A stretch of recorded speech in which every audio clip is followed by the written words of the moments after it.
There are moments that feel like the country changes, and we are in one right now. And I think the Democratic National Convention illustrated that. I don't think it was the catalyst for it, but I think it certainly embodied it.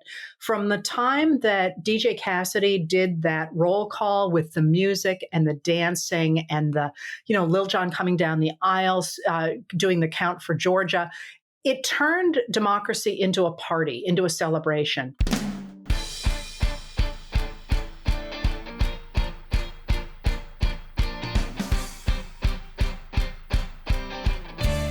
Hello, and welcome to the Politics Girl podcast. I'm your host, Lee McGowan. Let's get into it. Today, I'm very happy to be joined by Heather Cox Richardson, an absolutely brilliant writer and intellect who I've respected for such a long time that I'm feeling incredibly lucky she's decided to join me here today. Heather is a historian, a professor of American history at Boston College, and has previously taught at MIT and the University of Massachusetts Amherst. She is the author of 7 books on history and politics, and in 2019, she started publishing Letters from an American, which is now one of the most successful Substacks with over 1 million subscribers. Heather says she studies the contrast between image and reality in America, but especially in politics. So I thought, who better to break down the Democratic Convention and where we stand with the 2024 election than with someone who has studied the history of our country and our elections and knows how to explain the difference between spin and truth. So without further ado, please welcome my guest, historian, author, and professor, Heather Cox Richardson. Welcome, Heather. Oh, I'm so happy to be here. Well, thank you for coming. I mean, as I was saying in the introduction, I'm such a big fan of yours. I live here in LA where there are lots of celebrities, but I don't really feel, woo-woo about celebrities. But then I'm a total fangirl of yours because I get these massive brain crushes and you are right at the top of my list. Well, that's so sweet of you to say. But for me, I feel like I belong in your kitchen. I mean, you're a friend to everybody and you're having really interesting conversations. So the only thing I'm a little surprised by is that it's taken us so freaking long to actually get into the same room. Heather, I completely agree. It is crazy. I've wanted to talk to you forever, but you are a busy lady. And so I'm really glad that we could do this post-convention because we were both there. We ran into each other for a hot second at a women's luncheon, but we barely had the chance to speak because I was heading out and you were trying to find the food, which for people who don't know is absolutely mandatory at an event like that because you can never eat. There's never time to eat. You're just going from one thing to another to another. So it's this huge, busy event, and you can see people and not see them at the same time. So what was funny about that was indeed, I was a little bit shocked at how hard it was to find food. I hadn't eaten breakfast because I'd slept. I got very little sleep there. And I figured I would eat at the brunch, but I can't eat eggs. So I get to a brunch and of course everything's got eggs. So I can't even believe I'm telling you. For people who don't know, there were literally 10 different kinds of egg sandwiches. Yes. But there was one other thing by the time I got there, and that's what I had that day. The only thing I ate in the middle of the day, I cannot believe I'm saying this in public. I ate chocolate-covered bacon for breakfast and lunch that day. And I said, this is why politicians die young. Yeah. Chocolate-covered bacon? Who even thought of chocolate-covered bacon? Although I have to say, it was pretty good. I bet it was delicious. I did eat a half of an egg sandwich standing up. I went on my very merry way. But yeah, no, it's really hard to eat at those things. And I don't think people understand. They have these visions of us all sitting at these huge luncheons and nope, we're on the go. So after such an event as that, what are your takeaways from the convention in Chicago? What do you think happened there? And what do you think the Democrats got out of it? First of all, I was incredibly honored to be there because there are moments that feel like the country changes, and we are in one right now. And I think the Democratic National Convention illustrated that. I don't think it was the catalyst for it, but I think it certainly embodied it. From the time that DJ Cassidy did that roll call with the music and the dancing and the, Lil Jon coming down the aisles, doing the count for Georgia, it turned democracy into a party, into a celebration. And a celebration, by the way, that did not exclude people who were not Democrats. It really, lots of people were actually in tears during that roll call because it just heightened how much the country really is e pluribus unum, out of many one. And, the speeches all emphasized that, and they really made it the sense that there was something new happening. But I'm actually going to say something a little different. And that was that It felt to me since the nomination of Tim Walz, the governor of Minnesota, to join the ticket, that the Democratic Party has changed really dramatically. And not it's not that it's taken a real turn, it's that it is included in it something that really hasn't been there for a while. And that is what I have identified in the past as Midwestern progressivism. But more than that, which is a Republican phenomenon, but more than that, I think there is a shift afoot in that until about 1935, what government did essentially is it protected economic relationships between labor, capital, and resources. So, how much money should laborers get? How much should capitalists be able to do? Who gets control of resources and all that? In 1935, under Francis Perkins, who was Secretary of Labor under Franklin Delano Roosevelt, the government suddenly turned to protecting communities. And that was not a partisan thing. It was the recognition that in order for the country to function, it had always functioned with the contributions of everybody. And it felt very much like with the inclusion of Walz and at that DNC, this idea that we were trying to recreate the concept of community as the basis of the country rather than economic relationships.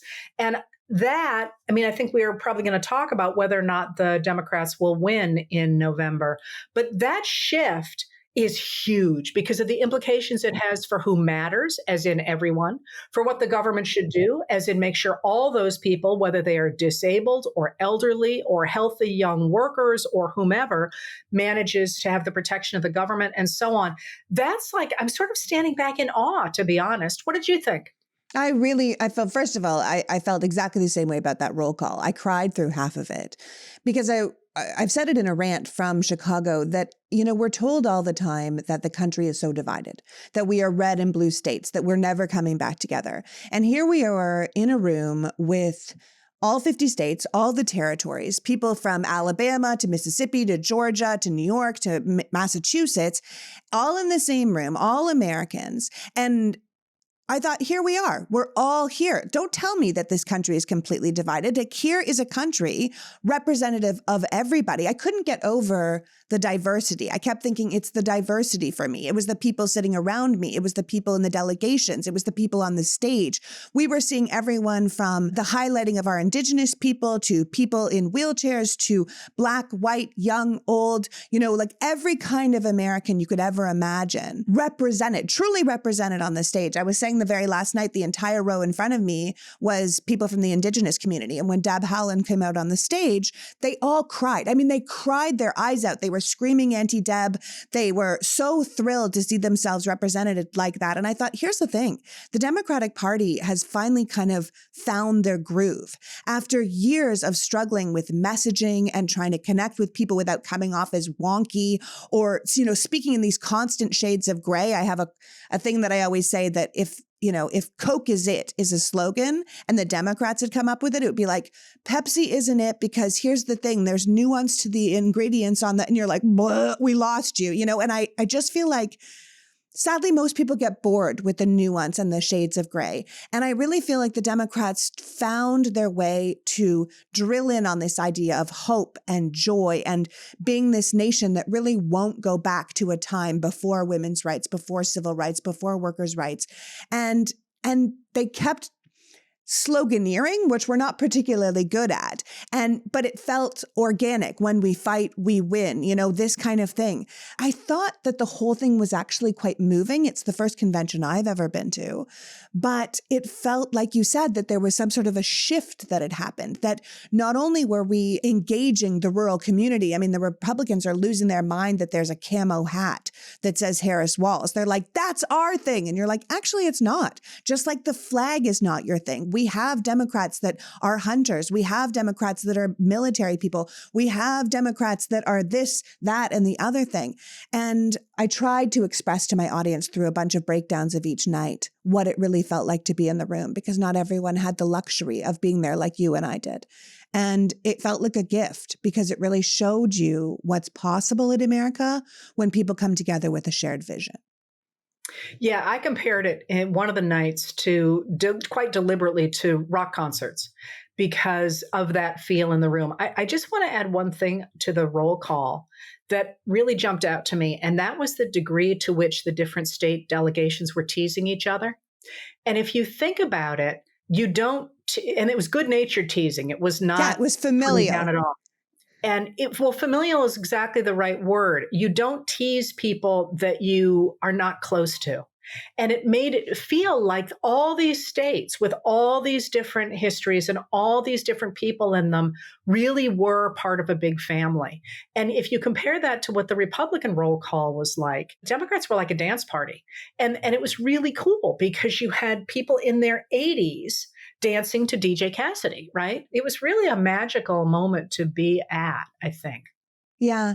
And it also really showed how big our country is, how diverse it really is, the different cultures that happen within each state. You know, somebody said people often mock Americans for not having a passport, right? They're like, Americans don't even have passports. They never leave their own country.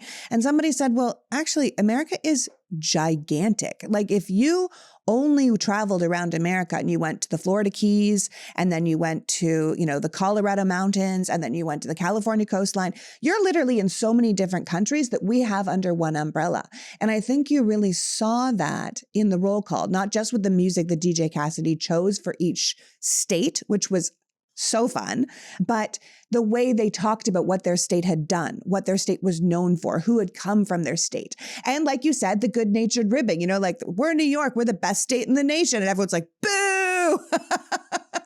And Kathy Hochul comes out and she's like, "Glad we're in New York. What are you going to do?" Like it was hilarious. The whole thing felt fun and it felt like a community, even though we are this gigantic, gigantic country of 300 plus million people. Well, and I love those when the states start boasting because they always have the obvious things, you know, we're the home of whatever, right?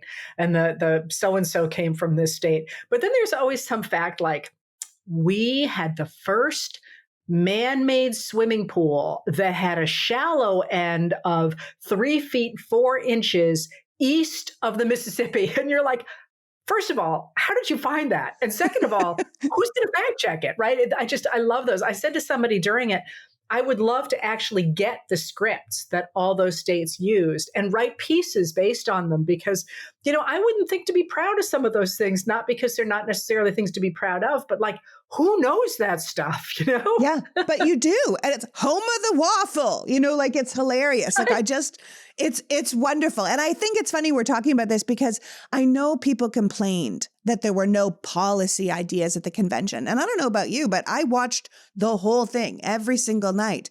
And I got a lot of policy ideas. I got the return of women's reproductive rights and freedoms, including protecting abortion care, IVF contraception. I heard the protection of gay rights. I heard treating the climate crisis with the gravity it deserves, protecting workers' rights, including shoring up our unions and raising the minimum wage to a living wage. I heard about protecting the Affordable Care Act and lowering the cost of prescription medications, tackling the gun violence issue, taking it seriously for once. And then, of course, we talked about this idea of the opportunity economy, where everyone gets a shot at the American dream. And I think you can really see that in the room. And like we said, the diversity, right? That the Harris-Walz campaign wants to lower the costs for everyday Americans with things like healthcare and housing and groceries and fighting back against corporations and their greed. So I don't know how people can say there was no policy there. I mean, Harris herself clearly said she was going to sign the John Lewis Rights Voters Act, protect our democracy and our right to vote. And she would sign the already negotiated border bill that Donald Trump and the Republicans kiboshed because she said, I'm not going to play politics with our security. That's a lot of policy. Well, that critique always infuriates me as well, because, as you know, I'm a sort of a policy wonk in history. And so for almost 5 years now, I have been covering policies and I've been covering the vice president and the things that she's been doing, not as thoroughly as I've covered the president, for example, because of their different positions. But there are reams and reams and reams and reams of policy papers out there. And I think what you're seeing is a press that is looking to attack Harris and wants to have some fodder for doing that, because any policy that you put forward is going to have critiques to it, because by definition, you're going to have people who say, no, that's not going to work. If you move that by a quarter of a percentage point, you really should have done it by a third of a percentage point. And by the way, I know whereof I speak, because I studied all the tax laws that were written in the 19th century. And when they were trying to come up with the idea of national taxation for the first time, they literally would stand in Congress and argue for days over whether a barrel of sugar should be taxed with one price or another price that was half a cent higher. So this idea that you need the vice president to come out with more policy papers, I think is actually just an attempt to find ways to attack this momentum. Because think about, for example, Hillary Clinton in 2016. She had a gazillion policy papers, and all the press talked about was her emails. So in this case, I think I'm not entirely sure it's a fair critique to say, hey, we want policy papers here, when there is so much out there already. And when they are not holding former President Donald Trump to the same standard. He doesn't have policy papers at all. I mean, if you look at the Republican platform, it literally says things like, we're going to make the economy boom.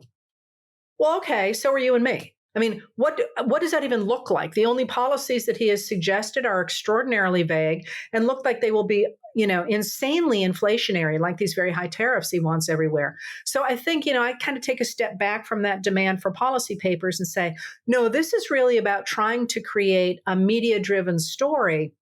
Because if you really want to know what Harris stands for, it's there. I mean, she's done it. She's made all these speeches. She's done done all this work in the last 3 years.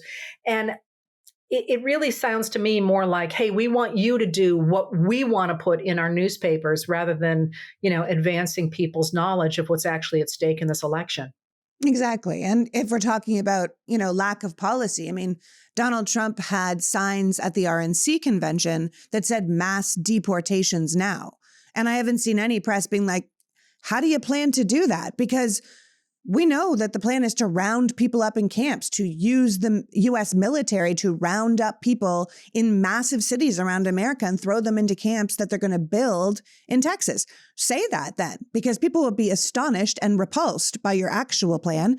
You can't just say mass deportations and everyone's going to be kicked out of the country without explaining how you plan to do that. It's pretty astonishing. So if we talk about Republicans then, while the convention felt incredibly hopeful for the side that's promoting democracy and human rights, and such a stark contrast to Donald Trump's America is a failing nation and needs a dictator to control it through the agenda of Project 2025, I think you and I are both very clear that nothing is guaranteed, even though it seems very obvious which way the country should vote. That's not necessarily so. But I would think it's fair to say that the Republicans are clearly struggling with what's going on with the Democrats right now and the momentum and the energy on their side.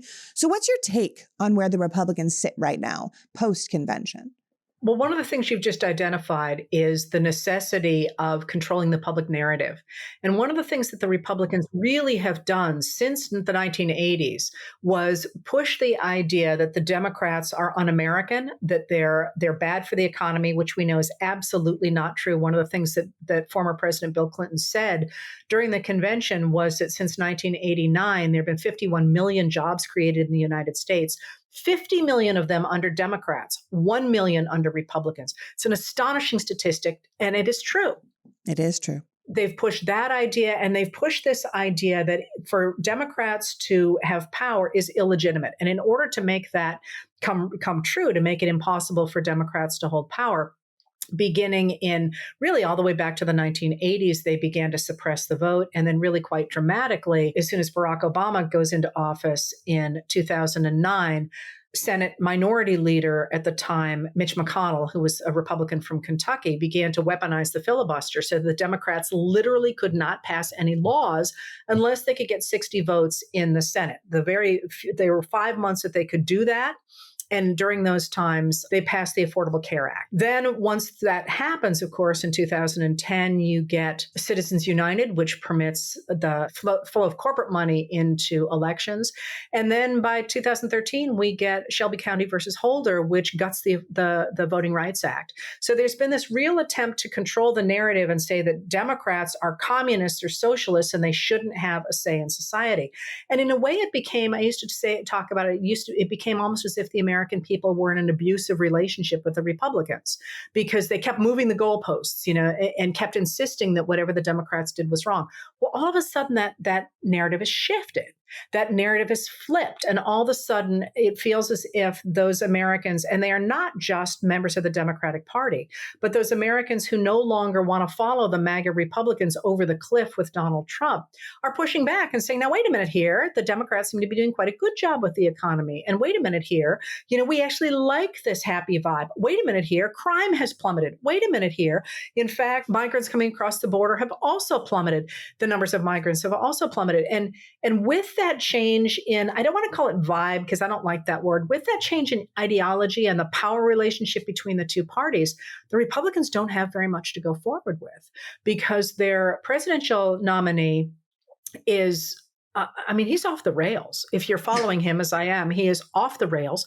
J.D. Vance is charmless. Now they've got Robert F. Kennedy Jr. on board, and he seems like his attachment to the rails is also under considerable question.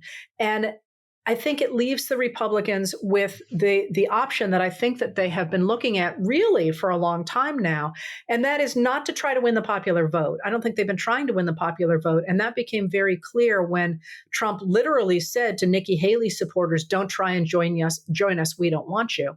But with the attempt to throw the election, make the election muddy enough that the certification of ballots in the states gets put off long enough that the election gets thrown into the House of Representatives where every state gets a single vote.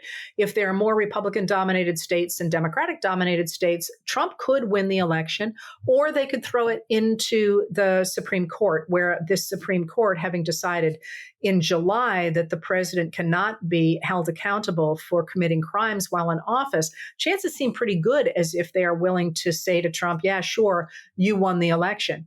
And so one of the things I think that you see going on in this moment is it is imperative for the Republicans under Trump to maintain the fiction that they are popular.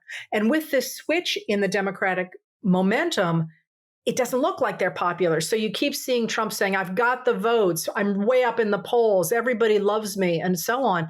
And it's increasingly hard to square that with what you're seeing coming from the Democratic side.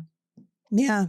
It is. I've said for a long time that they're no longer trying to win on policy or personality. They're trying to win on suppression and misinformation and disinformation. I mean, I'm well and certain that the Republicans know they can't win this election. They can't win it fair and square. So they're putting all their chips in on, like I was saying, suppression, subversion, intimidation, pulling just enough votes from Democrats in swing states with, say, Kennedy still on the ballot in certain places, Cornel West, Jill Stein, that they can swing the Electoral College to Trump, or conversely, make sure no candidate wins a majority. Neither candidate wins a majority. So like you said, the entire election is pushed to the House. And just so people understand, constitutionally, that is what happens. If neither candidate receives the majority of the Electoral College votes, the election is pushed to the House of Representatives, where each state gets one vote, and the Republicans will win because they represent more states in the House of Representatives, despite the fact that they represent fundamentally way less voters. So in a country this size, this would be a shockingly undemocratic way to decide our president, because the state of Wyoming, with its population of less than 600,000 people, will get the same vote for president that the state of California, with its population of 40 million people, would get.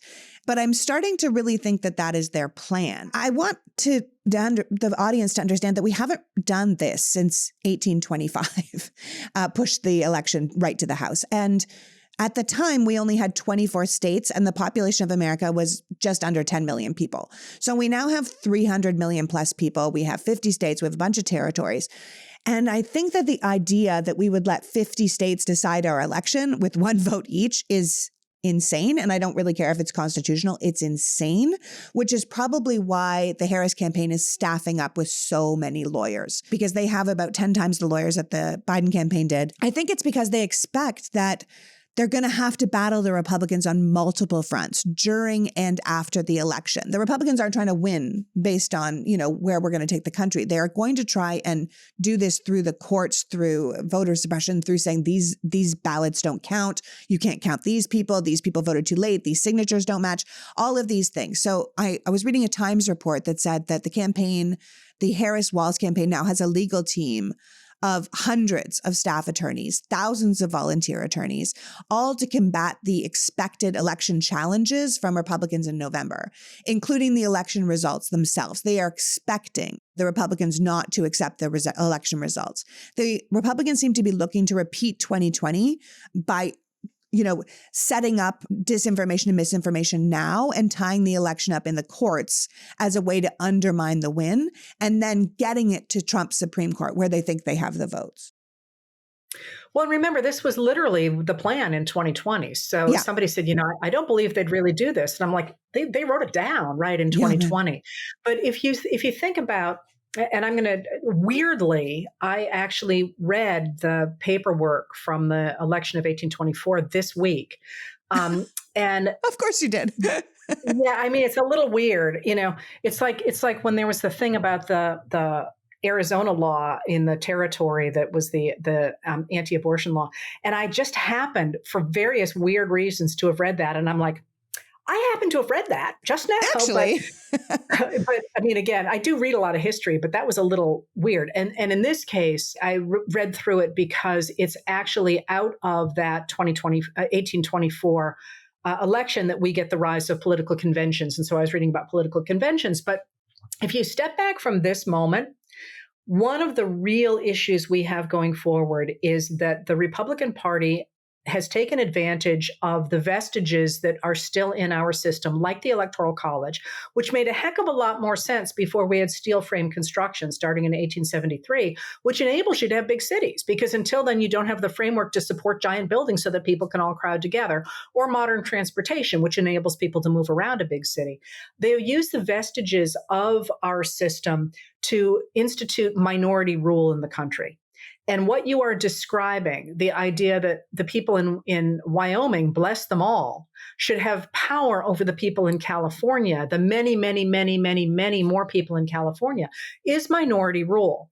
And after the election of 1828, when in fact Andrew Jackson, who was a deeply problematic character in a lot of ways, but Andrew Jackson actually got a plurality of the popular vote and of the electoral votes, but the other candidates in that election were so horrified at the idea that Andrew Jackson might become president that they all banded together to elect John Quincy Adams.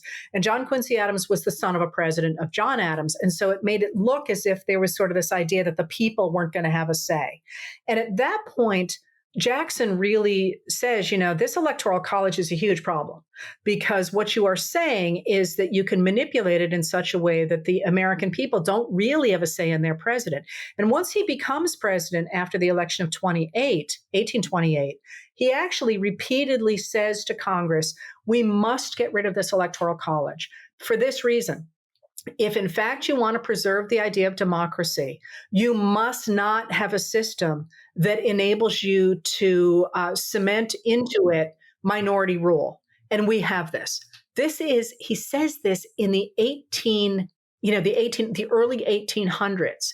And here we are, almost 200 years later, with the exact situation that he said, you're going to have a real problem with minority rule. And speaking of policies here, one of the things that I spend a lot of time thinking about, and I'm not sure enough other people do, although some do, there have been war game scenarios of this. And by war games, I don't mean leading to war. I mean where you game out something. What does it look like? What does it look like if Harris and Walz win the election by millions of votes, because Biden won by about 7 million votes. Hillary Clinton won by more. By over 2 million votes. What does it look like if they win in a landslide and the Republicans steal it? I mean, do all those people whose votes just got canceled go, oh, well, we'll just sit out Project 2025 for the next 4 years and watch our democracy go up in smoke? I mean, is this why the Republicans are so strongly emphasizing the use of the Insurrection Act, as Project 2025 does, as Russell Vogt did in that secretly recorded video that got leaked, I guess it was last week, kept talking about how the president can use the Insurrection Act to use active duty forces against American citizens, which is true under certain circumstances, but has been outlawed since 1878 under the Posse Comitatus Act. I mean, what does that look like? And It doesn't look like anything good, at least from where I sit. No, it doesn't look like anything good from where I sit either. And honestly, it's interesting you're talking about this war games thing, because I'm actually going to have the Vote Vets creator and producer of one of the best of those, where the idea is that the Democratic presidency wins the plurality and the majority of all of the votes, and still there is a pushback like there was in 2020, but far, far worse. And I'm going to have her on the show to talk about the film and how it all played out. And it really is a fascinating exercise in intellectualizing what could happen to us and how we would react. I think that the whole thing is so fascinating because it's so interesting that you're talking about Jackson, because we both know he's such a problematic president.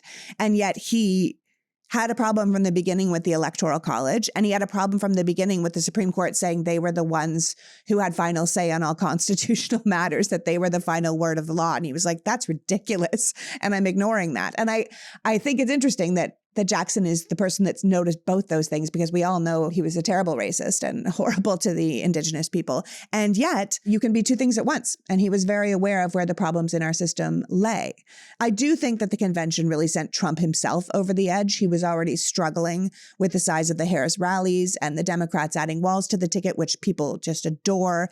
And he's kind of been reduced to his old shtick, saying the crowds are fake, the Democrats are using AI. Now we are apparently communists or socialists or Marxists, which has been a boogeyman that they've thrown around for a million years, which are also three different philosophies that the Republicans use indiscriminately. Do you think this works? Do you think their spin machine is functioning as well this time around? You guys know that I talk about Marley Spoon all the time. Well, I'm just back from Chicago, so I just put in my order for the next 3 weeks. I actually find it fun to do the ordering because Marley Spoon has so many options to choose from, and it makes the whole experience kind of exciting. One of the worst parts about cooking dinner is the thinking about what to cook.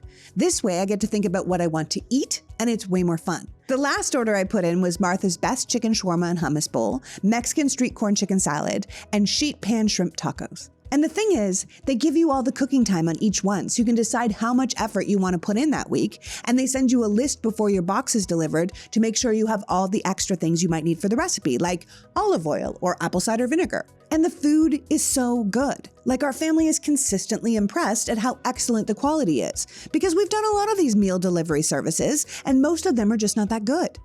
Marley Spoon is the real deal. And not only do they have amazing recipes to choose from, but those recipes are also completely customizable.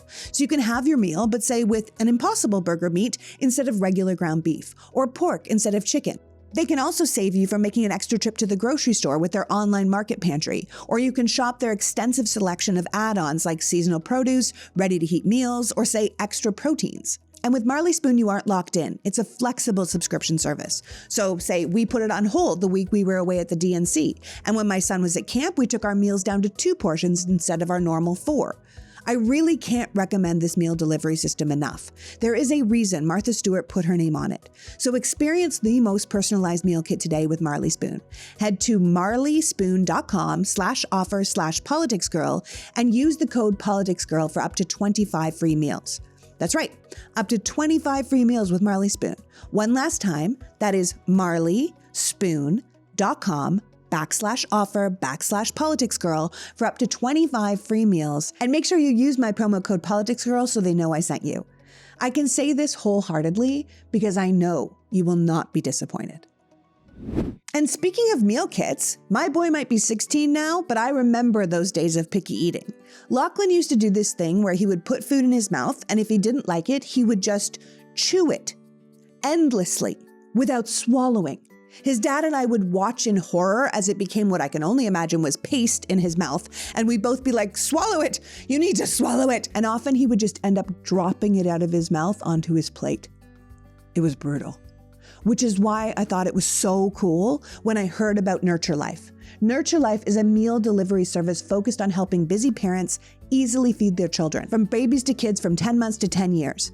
The company not only provides fresh meals, but snacks that are nutritious and fully cooked, which means that if you're a busy parent, these meals are ready to serve in just 1 minute. Nurture Life lets kids enjoy healthy, nutritionally balanced diets while still eating all of their favorite things like mac and cheese and spaghetti and meatballs. And meals are made fresh every week. They are never frozen, and they are shipped directly to your door. You just choose from over 50 varieties of balanced meals on the weekly menu, and that is everything from finger foods for babies and toddlers to full meals for older kids. Nurture Life does all the cooking, and the fresh meals are ready to go and delivered straight to your door in refrigerated packaging. Nurture Life's mission is to raise the standard of children's food in America.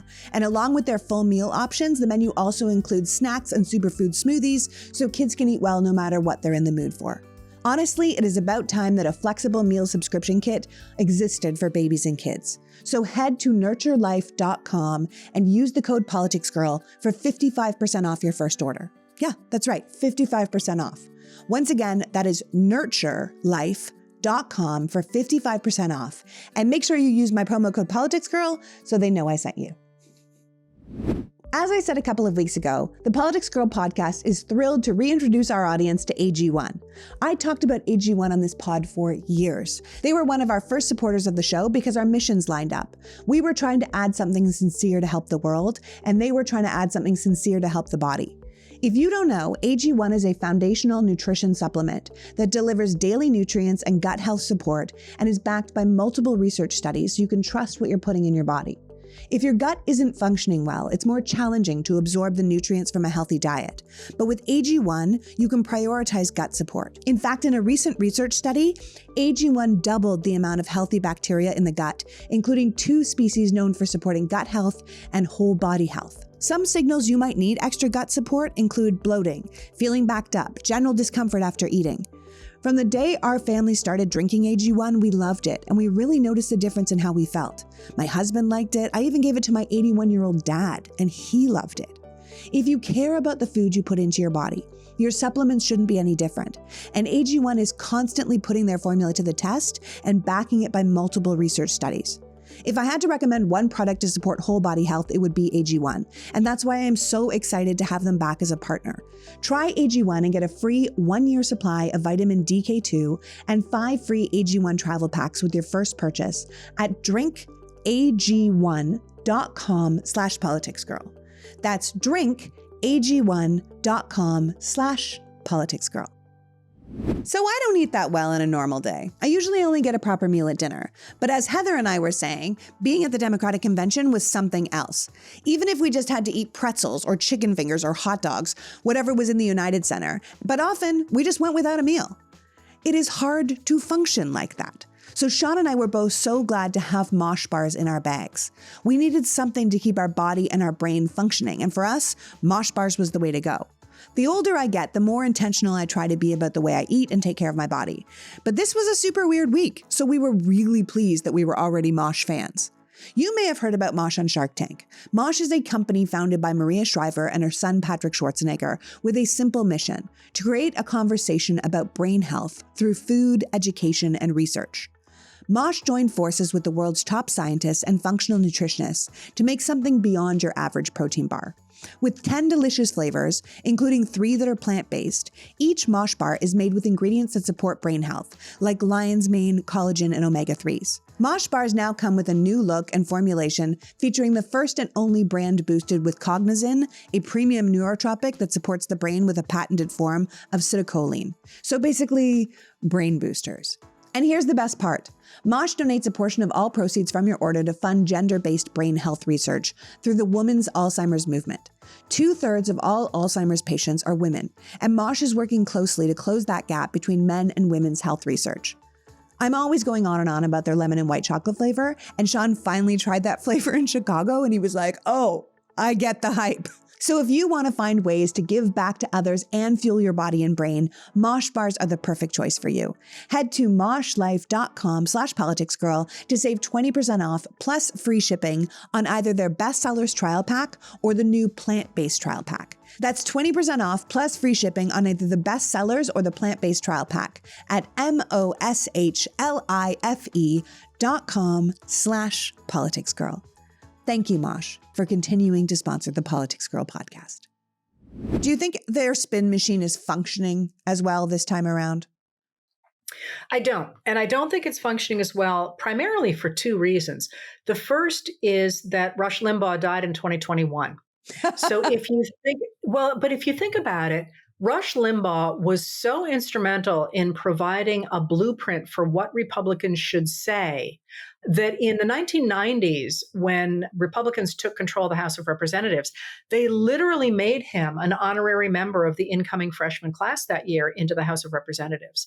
And without that poll for what the Republicans should be saying, and also with the Fox News settlement for lying about the big lie in 2020, I believe it was $787 million settlement. Fox News has backed off as well on giving people their marching orders for what to say. And what that has meant is that Republicans who want to get attention in social media and want to build up their own campaigns, especially in places where they've been gerrymandered. So what their role is really to do is not to get in votes in a general election because they know they're going to win, but rather to push their appearances on social media or on the media. What you get is this splintering of more and more extreme arguments coming that then get put back into the mainstream. And what that has done is it's really radicalized the Republican Party, but it's also splintered it. And so it's not clear any longer what a mainstream Republican position looks like. And you could see that in the last week with the fight in the Michigan Republican delegation. They literally threw out of the hall their former chair, right? They're fighting within the party. And again, Mitch McConnell sort of throwing up his hands, who theoretically is the titular head of the party, saying, I have no influence.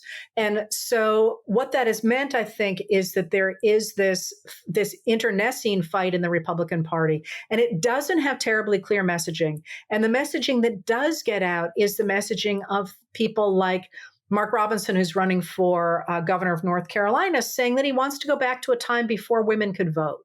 Or some of the really extreme things that people hear and say, I don't want any part of that. But that being said, that presupposes that people are paying attention. And one of the things that you and I both know is that if people don't know about Project 2025 and they tend to vote Republican, they're just going to vote that R. As soon as they hear about Project 2025 and really understand what's in it, they flip to the Democrats. And so you could see how that played out in the coverage of the Democratic National Convention, for example, with the Fox News channel not ever covering a single one of the Republican speeches at the DNC, because they didn't want that message to get out, that it was okay for Republicans in this election to switch to vote for democracy and for the rule of law. So I do think the Republicans are on the ropes, but I think that they are doing exactly what you identified, an attempt to steal the election, basically. And one of the things that honestly keeps me up at night when we talk about what that might look like, and really, this is a hard one for me to leave behind, is think about January 6th and how extraordinarily close the rioters got to capturing, at the very least, Mitt Romney, whom they really hated because he had voted to convict Trump on one count in his first impeachment. Think about your own reaction if, in fact, the rioters had gotten their hands on Romney or on the vice president or on the Speaker of the House, Nancy Pelosi, or on the Senate President pro tem, who's the next in line. Think about all those people who were lined up to be next in order for the presidency. And if any of those people had actually been captured by the rioters, and Trump had called out the Insurrection Act, which we know he wanted to do, turning the troops against them, and seized control of Washington, what would you have done? That is, in retrospect, we know it was a setup, but I don't know what I would have done had the rioters gotten Vice President Mike Pence. because that's an attack on our democracy. And when you think about that and the confusion that was around that and all the things that could have happened, I feel like we were so lucky that day. But then I look at this election and I think we must be prepared for that to happen, to play out the scenarios, to see how we would react, and above all, to make sure he does not have the opportunity to make that happen again. Yeah. We have to let people know about Project 2025 because once they know, they can't unknow. And it really is so anathema to what people want for this country. And once they understand the details of it, I mean, you recently did a Zoom call with the Red, Wine, and Blue group. And I think there were something like 30,000 people on that call, which is a lot. And you were speaking about Project 2025 and people were interested in hearing about it. This conservative plan for leadership. And I keep saying, like, people have to understand this isn't a Trump thing. Like, yes, it will come with Trump, but it'll come with any future Republican leader. These are the people, the Heritage Foundation, the Federalist Society. These are the people really calling the shots. And this is what we're going to be living under in a second Republican and a next Republican presidency. And the thing that we were talking about it. I was talking with Laura Rodriguez at the convention, who's with the Center for American Progress. And she said the difference between Project 2025 and any regular policy proposal that we hear about when people are campaigning, oh, this is something I'm going to do, this is something I'm going to do, is that it isn't just a plan, it is a manual. It is a how-to manual. It's like, this is what we plan to do, and these are the steps we're going to take to do it, and they have all intention of following each one of those steps. There is a complete plan to execute this, including firing what will end up being hundreds of thousands of civil servants and replacing them with loyalists and consolidating the entire federal government around one man, one party, and just changing the rules on their behalf. And I think once people know that, and I think it's very important that we are responsible for our people and we go out into the world. If I know, I must tell all the people I know, even if they're not paying attention. It is my job to tell other people what is happening so they can hear it for themselves and look for themselves and hear things and think, oh, I think that's wrong. Or that's the thing that so-and-so, my mother, my sister, my brother, Lee was talking about. And be aware, because what we are dealing with is incredibly dangerous and people really need to know that. Well, one of the things that always jumps out to me is that what does it say to you that a political party is doing its very best to hide from voters what they intend to do? That is, they literally say it in private and then go out in front of the cameras and lie. And, first of all, what does that say about their disdain for voters, that they're willing to lie to people to get their votes? But then what does it say about what they really intend to do with that power? If they were doing things that were popular, they'd be shouting them from the rooftops, the way, for example, Tim Walz is, yeah, sure, I got free food for free breakfast and lunch for kids in the schools. Instead, they're trying to say, oh, we believe in patriotism and we believe in, one of the things in Trump's platform this year is he will stop World War III. Well, that's a nice idea. I mean, like, who wouldn't want to stop World War III? But what is he doing what does he plan to do to make that happen when you actually have an extraordinarily strong State Department right now running around like jackrabbits trying to calm things around the world? Instead of actually admitting what they're trying to do, they're lying to people. They're trying to make sure people can't vote. They're trying to install themselves into power and then do whatever they want. And I think that, not only Project 2025 and the very detailed pieces of Project 2025 in that more than 900-page document, that I think is crucial.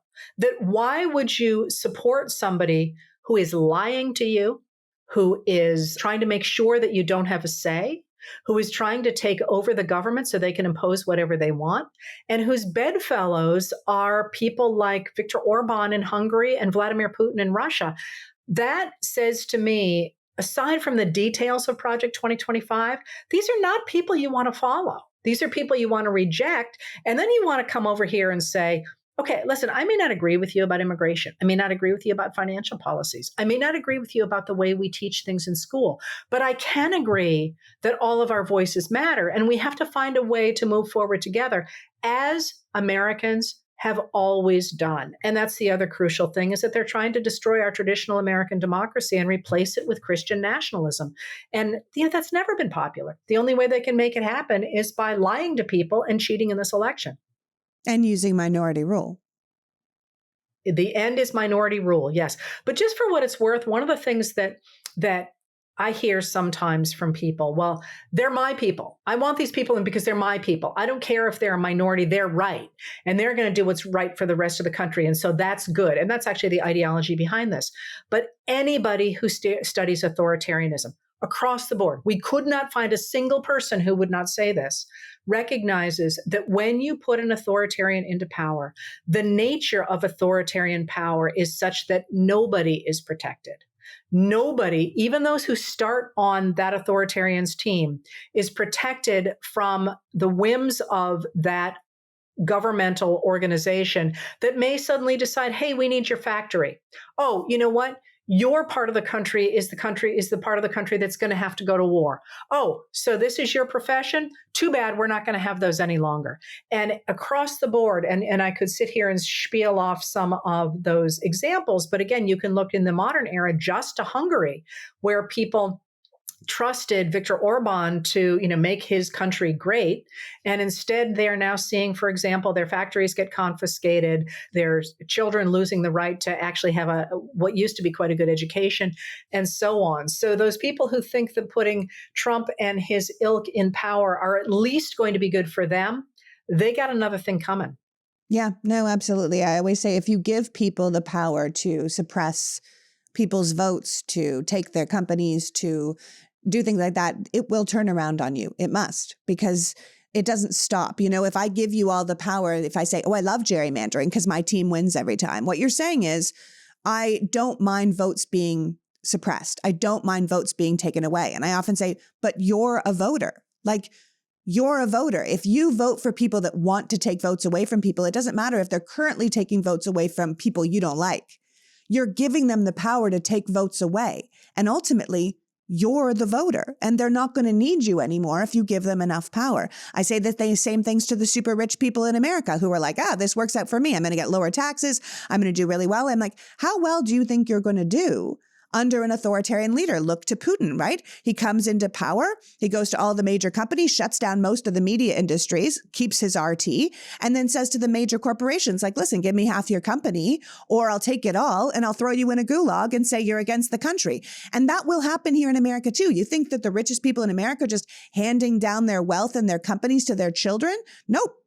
The government's going to take a cut. That's what happens. You're out of your mind if you think it's going to serve you, because it just fundamentally won't. And let me ask you, do you think that Donald Trump is really still the leader of this ticket? Because right now, J.D. Vance, who is personality free and terrible at all of this, he's just the worst, but he's an empty vessel, right? He was chosen by the Peter Thiels and these major power players who really want to run the country. He'll put into himself anything they tell him to do. He will do what he is told to do. He is who he is paid to be. But Donald Trump isn't really even campaigning anymore, right? He's going to a couple of rallies. He's on social media, but it's J.D. Vance that's out there right now. And now we have RFK added to the campaign. And people think the Kennedy name's going to help, despite the fact that the rest of the Kennedys are like, holy hell, that's not us. Is Donald Trump even the leader of this ticket anymore? Because I feel like he's a liability. And I always say, if Trump wins, he should look out for open windows, because he's not making it through, this presidency. They want someone they can control more. And that's someone like J.D. This is one of those places where it does help to disentangle it a little bit, in the sense that the Republicans who want to seize power in the United States, either to impose Christian nationalism or because they think it's going to give them control over the nation's financial system and the nation's economy. Two separate groups there, by the way. They need Trump at the top of the ticket because Trump can turn out voters. Trump's voters are extraordinarily loyal to Trump, and they are not going to switch that loyalty to J.D. Vance. No. They might have switched it to somebody like Michael Flynn. He was somebody I was watching really closely. But they need, they are Trump voters, because Trump has taken on a quality that is very much less about him than it is about his followers. They're part of that movement. And that's how they see themselves. And they will not hear anything to the contrary. Now, just for the record here, a reactionary movement like that will never get more than about top 33% of the people behind it in any country. So that's a fairly limited amount, but they need those votes. Trump himself, as I say, has I was referring the other day, I don't know if you remember this, to the Carol Burnett show when Vicki Lawrence as Mama was telling Carol Burnett as the daughter that she had done something really, she had really lost her way. And she was like, there's no crackers left in your box. There's no crayons left in, that's kind of where Trump is right now. There are no crackers left in his box. They need him on the ticket, but it seems to me extraordinarily clear that they want to get elected thanks to him and then push him off stage. And I think he knows this. How can he not know this? He's 78 years old. He appears not to be in terribly good health. And it seems as if he thinks he was running the show. And now it's pretty clear by putting JD Vance on there with his ties to these tech bros, these extraordinarily wealthy tech bros, who are now pushing the idea of, I don't know if you saw it, but on Thursday, Donald Trump tweeted that there is now a new Trump cryptocurrency and a new banking platform that they're trying to do called the Defiant Ones. They are clearly trying to put somebody else in power and take over for Trump once they actually make it into office. And, I don't know what that looks like, because JD Vance is not a good politician. He's a very inexperienced politician. And who does that then put into power? And I'm not sure I'm willing to take a stand on who that puts into power, but I do think what you're seeing is a cobbled together mess right now, just trying to take over the United States government. And the reason that matters, aside from your life and my life, is, as I always say to people, there is no more valuable real estate in the world than the United States of America. And I am not talking about the value of the land. If you control the United States of America, you control the world. And this is a really big election. That is literally what's at stake. And who is the person who expects to, or the people who expect to end up in control, is not entirely clear to me. But I do think that anybody who thinks we're simply going to replay Donald Trump's first administration, if he gets put back in power, is delusional, in the sense that we will have walked away from an American democracy and turned to something else. And what that will look like, at the very least, is the loss of rights for LGBTQ plus Americans, for women, for racial and gender minorities. But it could look much more like an authoritarian country that aligns with other authoritarian countries to destroy the concept of liberal democracy altogether and turn us into a globe of autocrats who tell the rest of us what to do. Yeah. And I think that has been the plan all the way along. I think that's why Russia was behind the first Trump run. I think that ultimately the idea is to destroy the idea of democracy being a working system. Anne Applebaum did a great article years ago called Autocracy Inc. in The Atlantic, where she said it's basically two major corporations, Democracy Inc. and Autocracy Inc. And the Autocracy Inc. people, they're not sharing an ideology. They're not like, we're all fascists or we're all Christian nationalists or they all have this sense that they want to be singular people in power over the entire society. They want society to look the way they want it to look, even if it's not the same, from Xi Jinping's China to Hungary to Putin to what's happening in Venezuela. They all have different ideas of how they want their country to look, but it starts with their own personal power, their own personal money. And Donald Trump wants to fit into that group. Like when he talks about ending World War III, making sure we don't have World War III, that's giving all the autocrats that are constantly causing us problems everything they want. Because why would we be fighting if we just gave Ukraine to Putin? If we just gave Gaza to Netanyahu? If we just gave Iran what they wanted? If we just said, yeah, take what you want, no problem. America's not going to stop you. Because like you said, if you control the United States of America, you control the world. And people say to me often, they're like, if he wins again, I'm moving. You're probably going to go back to Canada, which is where I'm from. And I'm like, no, man, like, here's the thing. Where in the world do you think you are safe from an autocratic America with the biggest military in the world that, in Canada, it would take them how long to turn their sights on us to go, oh, well, here's a beautiful country with absolutely no military and, a very limited military and no wall with all these lovely natural resources. How long would an autocratic America before they turned their eyes on Canada? Come on. There's nowhere in the world you're safe. So we have to stop this from not just for you and me and for women's rights and gay rights and human rights and workers' rights, but for the literally the future of the world and the planet. The other piece to this is that when he was FBI director, James Comey gave a speech in New York that became known as the Iron Triangle speech. And he was talking about the fact that since the collapse of the Soviet Union, there's been a new kind of organized crime around the world. And it consists of these autocrats, but it also is really behind a lot of the crime in the globe because there's so much money available in narcotics, for example, or human trafficking or money laundering, all the different ways in which criminals work around the system. And one of the points he makes is that those people trying to garner power don't share an ideology. They don't share a religion. What they do share is the determination to run their countries, to work with other autocrats who run their countries, and crucially also to work with criminals.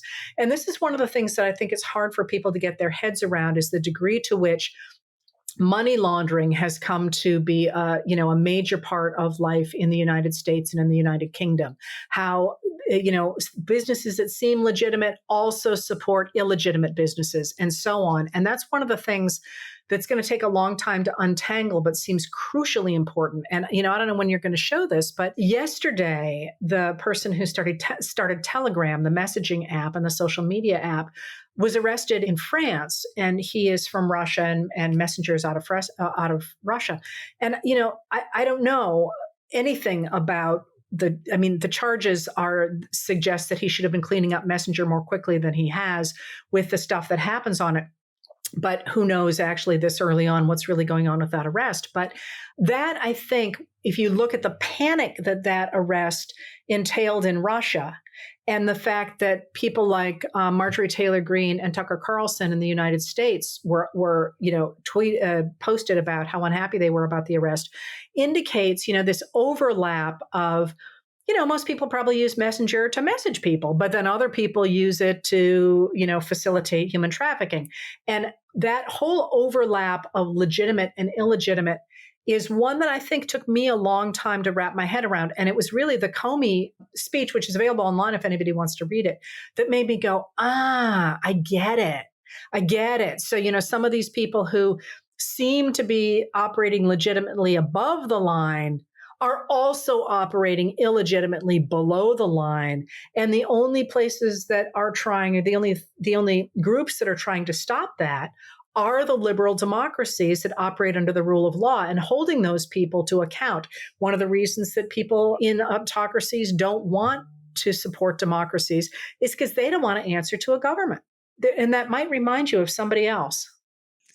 Somebody else who pardoned all of his friends and family from their crimes and surrounds himself with felons? Yes, it does remind me of somebody else. I mean, listen, if the election was just about numbers of votes, the Democrats would have it in the bag, right? You were mentioning things before about Hillary Clinton's numbers and Biden's numbers. I just want to remind people, Al Gore got 500,000 more votes than George W., and he lost. Hillary got almost 3 million more votes than Trump, lost. Biden got 7 million more votes than Trump, and the election came down to maybe 40,000 votes in a handful of swing states, and a third of the country still believes he lost that election, which is bananas, right? So I think we know what the Trump campaign and all the people that are actually behind Trump are planning. And it's that they're not going to accept the results of the 2024 election. If Vice President Harris wins, the whole thing will likely end up in court. And I think we just have to keep on keeping on, that we're going to win by a lot of numbers, but we need to win by a lot of numbers in every single possible swing state. Everyone needs to come out for this, because it's going to be such a battle. It won't be that we all know everything on November 5th. We have to get all the way to January 6th, and then we have to get to January 21st or 20th.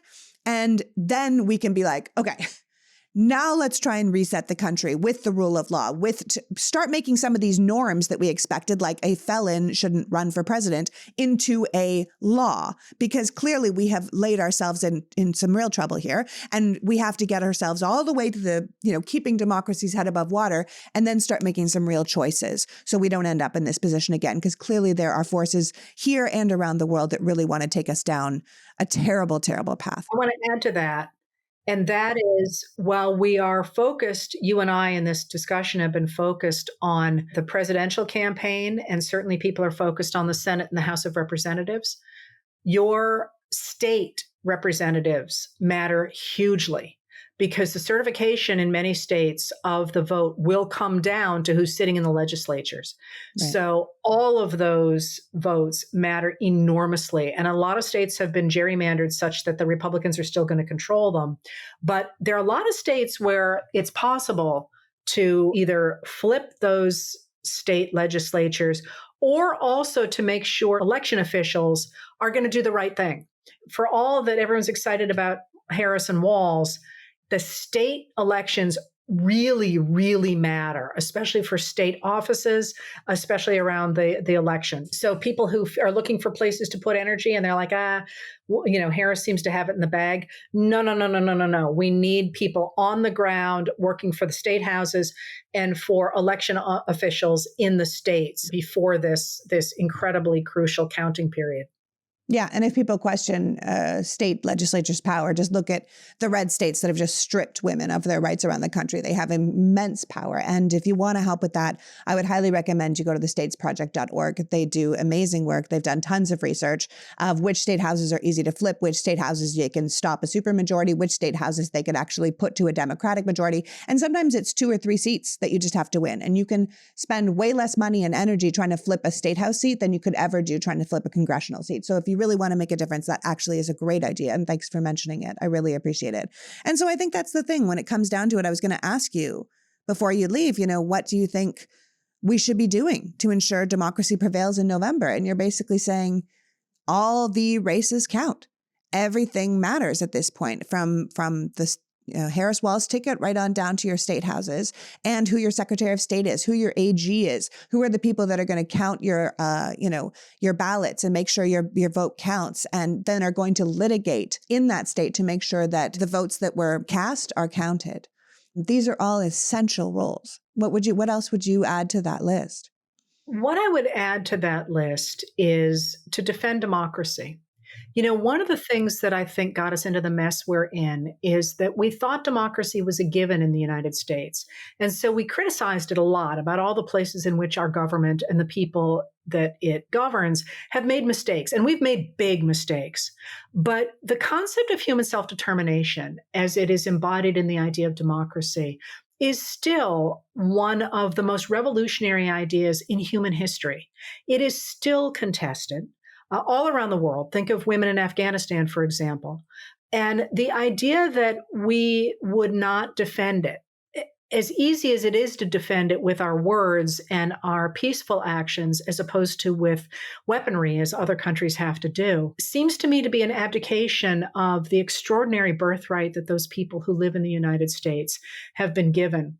It's okay to be proud to live in America. It's okay to be proud to live in a democracy and to defend democracy, and also to admit that we've never gotten it right, because that's the whole point of democracy. It is always a work in progress. We never get it 100% right because humans got a human, right? But that idea of the joy in protecting our American democracy, I think, is the one where we started. And that idea that was encapsulated by the Democratic National Convention, that it's okay to love America and recognize its faults. It's okay to fight for the concept of human self-determination and to honor those principles that the founders put into the Declaration of Independence, even if at the time they couldn't understand how far that would go. So to go into this campaign, not only with incredibly hard work, because we are all going to be working way too hard to make this happen. It's going to be a very close election. But also with joy and with the consciousness that we are part of a long line of people who gave up an awful lot to protect this concept of democracy is probably a good way to go into this, because this is our election. This is our time to protect our birthright. And that's actually how I'll be going forward. And I hope other people can pick up that kind of joy and do the same. Yeah, I think that's an excellent idea. Before you go, tell people how they can follow your work, because I follow your work and I absolutely love your Substack. But tell people how they can get your books, follow your work, and join you in this joy as we lead up to November. So I'm on all the social media platforms, but the place really to follow me is either on Facebook, which often suppresses me, at Heather Cox Richardson. And there's only one official one. All the other ones are fake, and we take them down as fast as we can. Or if you want to get my daily letter about politics and history, it's Letters from an American. It's available on Substack, and you can either go to the website to see it there, or you can sign up for it at heathercoxrichardson.substack.com. And all of the places I appear are free. Substack will ask you to put in a credit card. You can ignore that sucker, go right over it, and it'll come to your email every day. Well, we could also pay you because God knows you've given us a lot of good information. So I'm going to say that. Thank you so much for joining us today, Heather. I'm telling you, we all think democracy is a given. We've been so busy living in a democracy that we forgot we have to fight for it. And I hope that people will understand now that you can be mad at your government, but you shouldn't get rid of the one form of government that allows your voice still to be heard. So thank you so much for joining us today. And I hope you will come back after we have won this election and we can discuss what comes next. Absolutely. Thanks so much for having me. So that was the brilliant Heather Cox Richardson, reminding us that democracy is not a given. And though we have to fight for it, we should find joy in being warriors for our own right to self-determination. That the Republicans are used to controlling the narrative and holding the mantle of patriotic American. But the Democratic Convention showed the world that they aren't the only ones with the right to such a title. That it is our job to stop this rising authoritarian movement in America. And we do that by electing the Harris-Walz ticket, but also by giving them Congress to accomplish their goals and as many state houses as possible to hold the line for democracy from the ground up. I want to thank Heather for joining us today and you for caring enough about democracy to be here. Now go find some way to help. Money, time, word of mouth. You can even just share this podcast and start a conversation. Until next week, PG out. The Politics Girl podcast is written and performed by me, Lee McGowan, in partnership with the Midas Media Network, and produced and edited by Happy Warrior Entertainment. All rights reserved.